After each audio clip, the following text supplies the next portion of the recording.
મિસરો આવે છે મોઘમ ઈશારા મારી ગઝલમાં.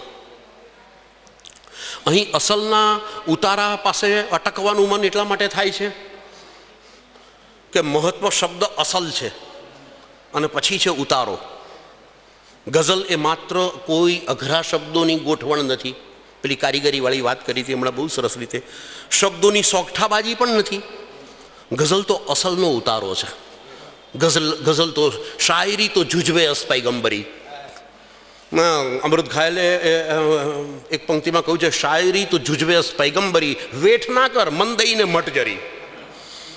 તો એ જે જુજવે અસ્ત પૈગંબરીની વાત છે એ અહીંયા આવે છે કે ગઝલમાં પ્રાણ પૂરનાર જે તત્વો છે ને એમાંનું એક તત્વ એટલે મારીફત.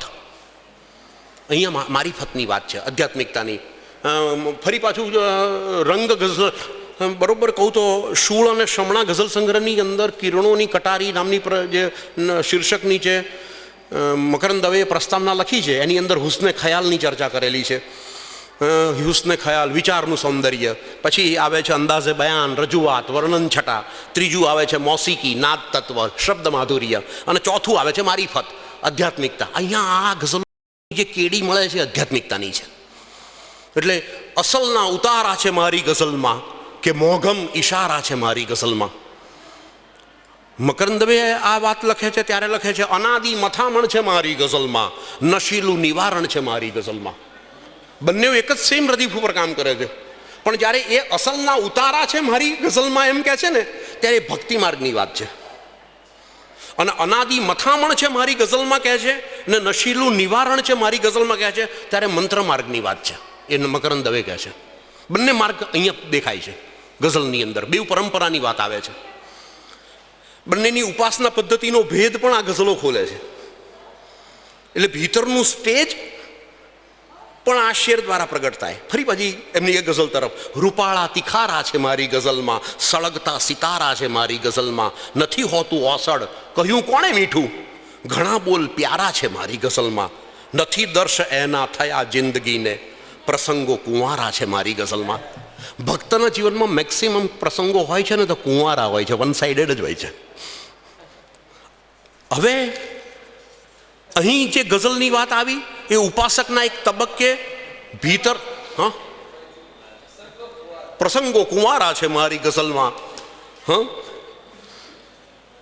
અસલના ઈશારા છે માં, નથી દર્શ એના થયા જિંદગીને, પ્રસંગો કુંવારા છે મારી ગઝલમાં.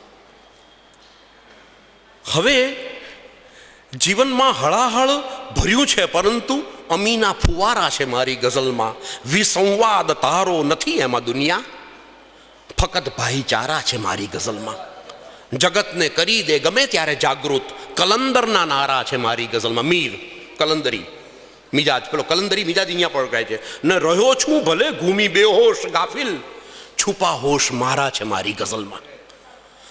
બીજું, ઉપાસનાના એક તબક્કે એ આપણે કોઈ પણ ઉપાસકના જીવન ચરિત્રને વાંચતા હોઈએ કે એના જીવનમાં નજીકથી એને મળ્યા હોઈએ ત્યારે આપણને એની જોડે વાતચીત કરતા હોઈએ ત્યારે આપણને એક વસ્તુનો ખ્યાલ હંમેશા આવે છે અને એ કહે છે કે આ બધી જ સમસ્યાઓનું કારણ મારો અહંકાર છે, મારો હું છે.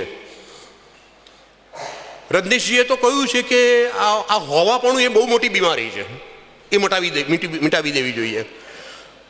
દરેક ઉપાસકનાની અંદર એ ક્યાંક ને ક્યાંક લાગ્યા કરે છે કે આ જો હું મટી જાઉં ને તો ઘણી બધી સમસ્યાઓ મટી જાય. પણ એ દેહ નહીં, પેલો અહંકાર લાગે છે સર્વ દર્દનું કારણ છું હું સ્વયં, હું ખુદ મટું એ હોય તો આપો દવા મને. આ પરંપરાની અંદર આવે છે. અને પછી સમર્પણની ગઝલ, બંદગી કરી લઉં હું આપ જો રજા આપો, બંદગી કરી લઉં હું આપ જો રજા આપો, ઠામ થઈ ઠરી લઉં હું આપ જો રજા આપો, આપના ઉપર મારી એટલી છે નિર્ભરતા, આપને સ્મરી લઉં હું આપ જો રજા આપો. ને મારે હાથ ક્યાં છે કંઈ અંત લાવું જીવનનો, મોત વિન મરી લઉં હું આપ જો રજા આપો.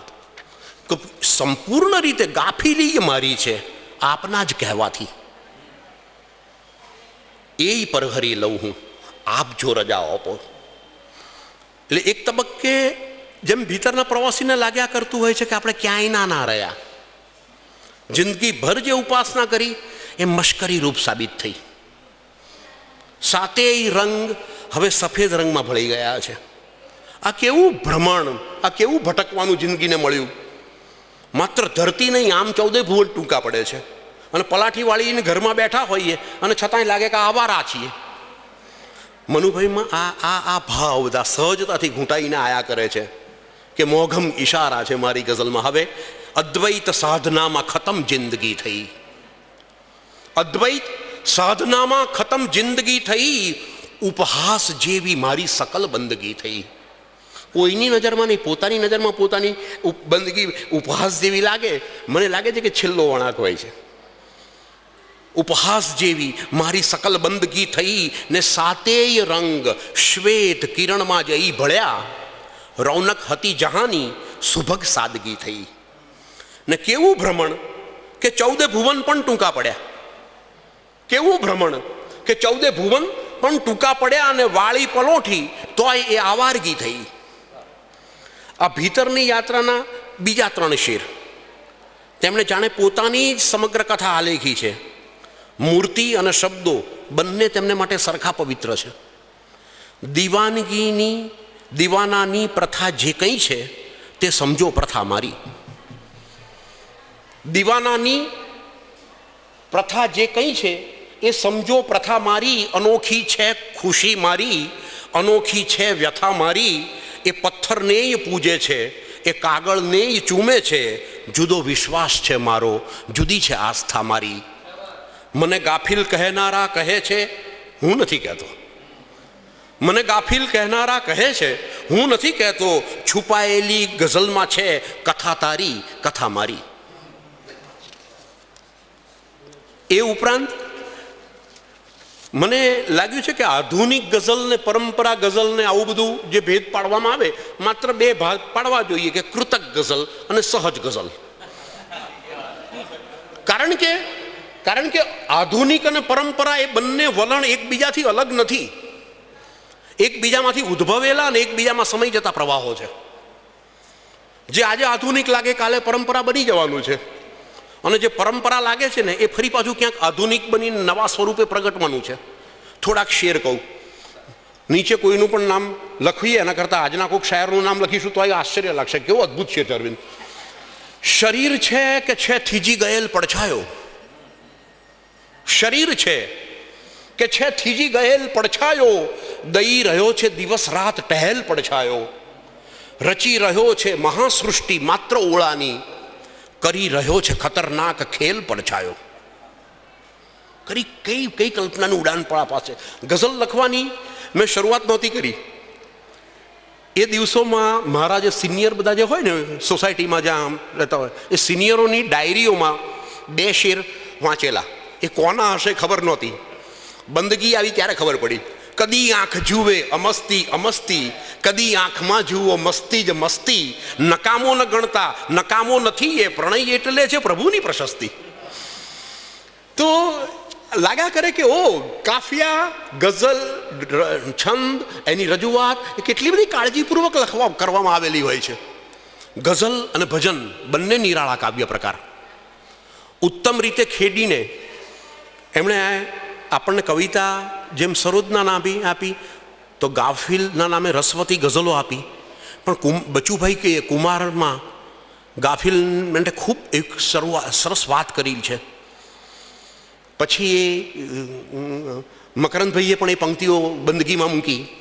અને પાછો કોઈ ઇન્સિડન્સ 3જી વાર એવો બન્યો કે જિંદગીમાં ગઝલ લખવાની શરૂઆત નહોતી કરી ત્યારથી 4 પંક્તિઓ ખૂબ ગમતી હતી.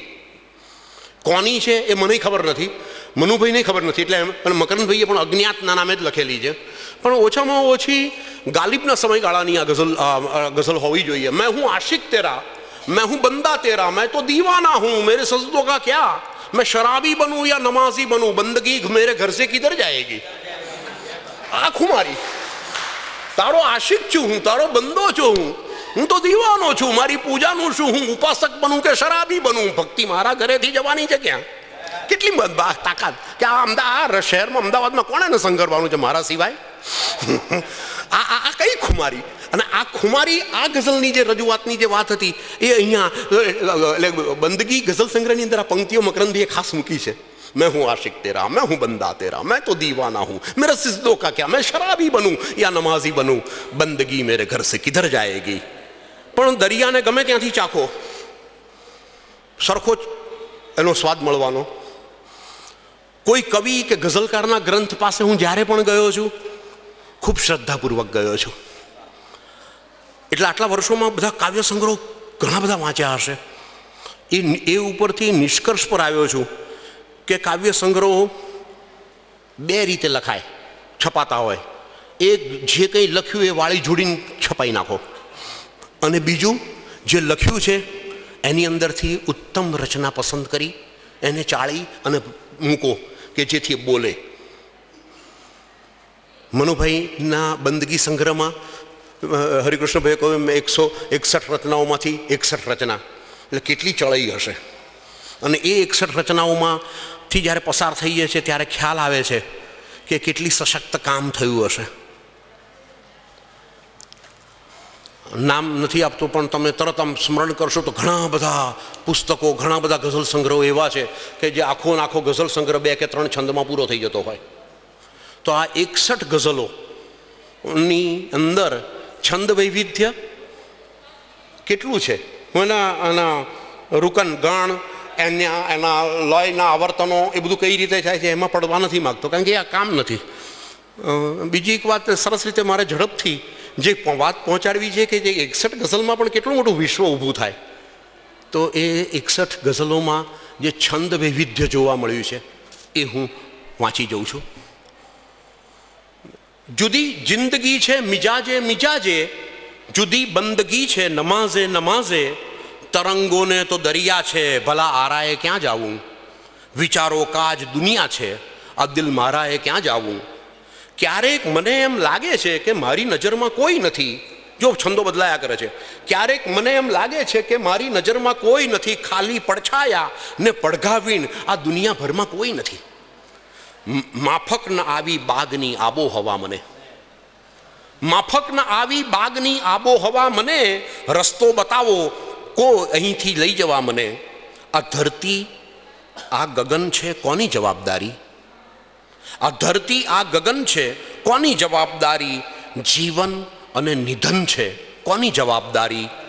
કોણે આવી દાગી આગ, ઘટઘટમાં છે લાગી આગ.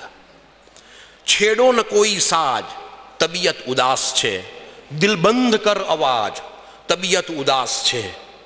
એમની મીઠી નજરને હું સિતમ સમજી રહ્યો, જે બને બેહદ ખુશી એને એ ગમ સમજી રહ્યો.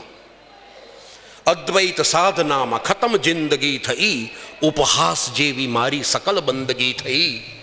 શરીર છે કે છે થીજી ગયેલ પડછાયો, દઈ રહ્યો છે દિવસ રાત ટહેલ પડછાયો. મશ્કરી ને મજાક ચાલે છે, ઠીક છે ઠીક ઠાક ચાલે છે. આ બહુ આ બે પંક્તિઓ જે છે ને એમાં એમણે છંદને કેટલો બધો રમાડે છે. ગાલ ગાગા લગાલ ગાગા ગા, આ છે સ્થાન નાજુક છે પણ રમાડવા અઘરા છે. મશ્કરી ને મજાક ચાલે છે, ઠીક છે ઠીક ઠાક ચાલે છે. હળવે હળવે પગલાં પડતા બેહોશ ફનાના રાહ ઉપર, દિલ પહેલેથી શું પહોંચી ગયું નિજ દર્દતણી દરગાહ ઉપર. ક્યારેક છંદ બેવડાવ્યો છે, ક્યારેક અડધો કર્યો છે, ક્યારેક છંદના 6 થી 8 આવર્તન કરેલા છે. ઘડી રાહ જોજે તુમ્હારી ઓ દિલબર, રહી લેણ દેણો પતાવીને આવું. કહે તું જ ઘટે શું મને કે તને પણ, જે ફરજો પડી તે ફગાવીને આવું. હાથ ઝાલી સુરાલયમાં લાવી મને. એમની ગઝલ સંગ્રહના અંતિમ ભાગમાં જે મુક્તકો છે બધા મૈકદા વિશેના છે. પણ આ જે ગઝલ જે છે એ ગઝલનો છેલ્લો જે પંક્તિઓ 4 છે એ જાણીએ ત્યારે ખબર પડે કે હા, પેલી પરંપરાની અંદર જે સાકી સુરા તમામ શબ્દો આવતા જાય છે એ વિશ્વ આખું મૈખાનું. એટલે એ રીતે જો જોવા જઈએ તો આપણે ખૈયામને સમજતા હોઈએ એ રીતે આ સમજવા જેવું છે. હાથ ઝાલી સુરાલયમાં લાવી મને, સાકિયા સાથ છોડીને ક્યાં જાય છે. રમ્ય સોબત દઈ મુગ્ધ મોહબત દઈ, જોઉં છું મન મરોડીને ક્યાં જાય છે. આખું જગત વિશ્વ બ્રહ્માંડ બધું જ સુરાલય, એ છોડીને ક્યાં જવું. આ સુરાલય એટલે બ્રહ્માંડ, સુરા એટલે ભક્તિ, જામ, સાકી, સુરા, તૌબા, નશો, તરસ, પ્યાસ, મય પરસ્તી, લિજ્જત, ઘટા, આ બધા પ્રતીકો છે ઉપાસનાના, સૂફી પરંપરાના. પણ એની ચર્ચા અહીંયા જરૂરી નથી. અને આ પ્રતીક તેમના મુક્તકોમાં પણ ઉઘડતા જાય છે. મૂર્તિ, આ બહુ અદ્ભુત છે પંક્તિ, એમની બહુ આમ ધ્યાન બહાર રહી ગયેલી છે પણ મજા આવે એવી છે. મૂર્તિ, પથ્થર, જગા, ખાલી આકાશ, દીવા, અગન, ધૂપ, વાયુ, કહે ક્યાં નથી. થોભ ગાફિલ, સુરાલયની છોડી અદપ, બે સમજ હાથ જોડીને ક્યાં જાય છે. આ કયા મંદિરમાં પૂજવા જાય છે? આ આખું સુરાલય એનું ચાલ્યા કરે છે આખી વિશ્વમાં. છંદ વૈવિધ્યનું હજુ એક ઉદાહરણ, ફૂલની ગવાહી છે, જો કે બાદશાહી છે, આખરે તબાહી છે, ખા કસમ ન મેરુના, કોઈ વિશ્વ ભેરુના, સ્થિર એ પ્રવાહી છે. ઘેન છે કે ગારણ છે, એટલું ક્યાં જાણું, નિંદ કે નિવારણ છે, એટલું ક્યાં જાણું. આ બધા શેર તમે સાંભળ્યા હશે તો તમને ખ્યાલ આવ્યો હશે કે દરેકની અંદર એક છંદ જુદો રહેલો છે. 61 ગઝલોમાં આખી જિંદગી સમેટીને મૂકી દેવી એ નાની સોની વાત નથી. સર્જન હંમેશા સર્જક કરતાં નાનું હોય છે. આ ઉપાસનાની પદ્ધતિની અંદર એક મહત્વની પંક્તિ તરીકે કહેવાય છે. અને ત્યારે એમનામાં રહેલા સર્જકને વંદન કરવાનું મન થાય. થોડાક શેર, વિકસતા વાલ જેવું વિશ્વમાં વહાણું નથી જોયું, ગઝલ જેવું હૃદયના રંગોનું ગાણું નથી જોયું. જીવનનો સાથ સ્વીકારું કે પાલો મોતનો પકડું, નથી સમજાતું એના એક અણસારાએ ક્યાં જવું. અને છેલ્લી ગઝલ મૂકી છે આ સંગ્રહમાં. ખીલવી ગયેલ માણસ જ્યારે છેલ્લી પડે, જ્યારે મુક્ત થતો જતો હશે, જ્યારે એને લાગ્યા કરતું હશે કે સાવ ડિટેચ થઈ ગયું, ત્યારે બે જ વસ્તુ હશે, કાં તો એ સૌનો આભાર માની લેતો હશે અને કાં તો એ સૌને વંદન કરી લેતો હશે. આ પંક્તિનો અહીંયા ભાવ એ છે, ખીલવી ગયેલ રમ્ય ચમનને સલામ છે. પોતાને જે ખીલવી ગયા એ આખા બગીચાને, આ વિશ્વને સલામ છે. ખીલવી ગયેલ રમ્ય ચમનને સલામ છે, સંગે ઉગેલ, જેટલા સાથીઓ હતા, સંગે ઉગેલ સર્વ સુમનને સલામ છે. તનને સલામ છે અને મનને સલામ છે, આવી વિદાય વેળા જીવનને સલામ છે. મહેફિલ અનેરી આંગણે જેને મળી હતી, સાચે હતું સદન, એ સદનને સલામ છે. આ મેર છે વળામણા, સ્વાગત છે એની મેર. એકી સહે ઉભય આ સ્વજનને સલામ છે, કહે છે કે અન્ય લોકમાં સ્વપ્ના નહીં મળે. સેવેલ સ્નેહથી એ સ્વપનને સલામ છે. ગાફિલ મને મળે કે નહીં કોઈ દી હવે, ટૂંપા તે કંઠ એના કવનને સલામ છે. અને બધામાંથી પસાર થતા એક શેર સહજ આવી ગયો હતો કે ગાફિલની ગઝલ ગેબની છે ગાયકી ભરી, મિસ્કીન એમના આ કવનને સલામ છે. માત્ર આ 61 ગઝલની યાત્રા કરવામાં મને બહુ જ આવી મોટી તક આપી લેંગ લાઇબ્રેરી, રાજકોટ, અરવિંદ મણિયાર પુસ્તકાલયના સંચાલકો નીતિન બડગામા